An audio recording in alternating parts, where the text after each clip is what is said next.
Hi guys, good afternoon, and this is Nishant from DAX Freak.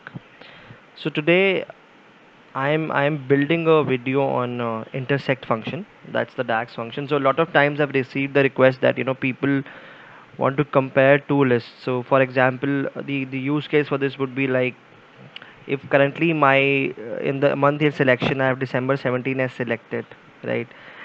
I want to figure out that I want to figure out the last 3 months customer whether they are coming in this month or not to purchase a product or to purchase a service, anything related to your data set. So you can mold your DAX function as per your report or dashboard.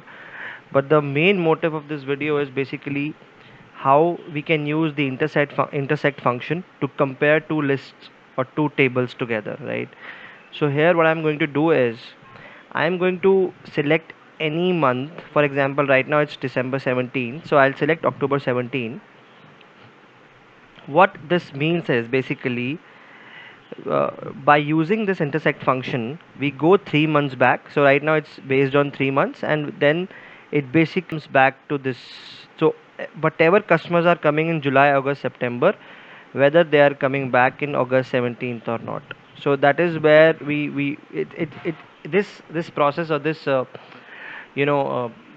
solution can be very beneficial for people who do we who do marketing assessments or customer assessments, whether they are coming back or not, how many customers we have lost, how many customers are, I mean, they might be, there might be certain use cases where would you want to filter that, which are my customers which were coming in the last 12 months also are coming now or not. So these are some of the kind of analysis you can run using this function, right?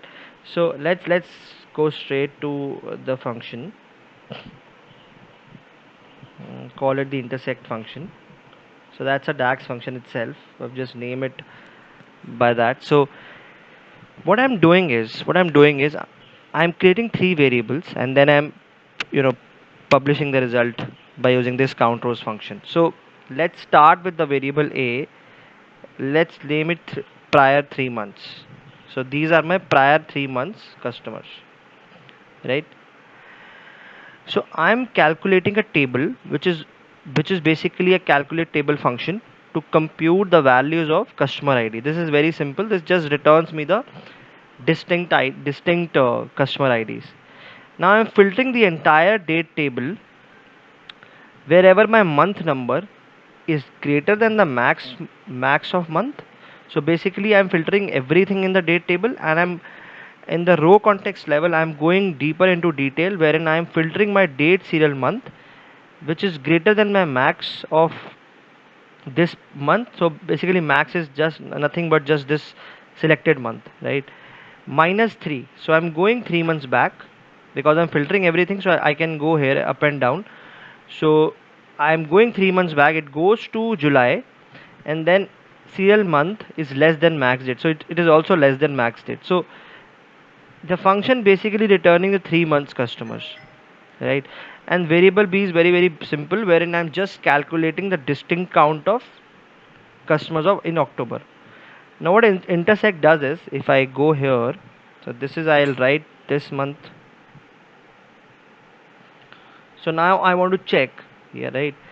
So intersect returns the rows of left side table which appear in the right side table. So now if I press tab, uh, I want to share that which are my prior 3 months customer who are falling this in this month. So this will create a table on the back end, a virtual table, and on top of it I'll use a count rows function to return the result.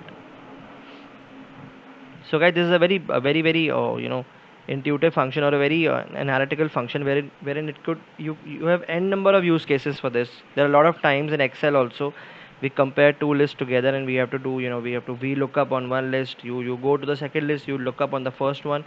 This basically is pretty straightforward. Just use a calculate table function or any table function. That can be a summarize function, add columns function, values function, which returns tables in intersect. But make sure that the columns should be it should be same number of columns in both the tables. So we have the same number of columns in both tables. So that is one requirement of the intersect function. So that's it, guys, from this video. I hope you have enjoyed it. Do comment, like, and subscribe my videos. Also comment if you want any more deep dive into any DAX function which you think is can be useful to you, or anything which hits your mind and you want to know about any other function. Thank you so much for watching.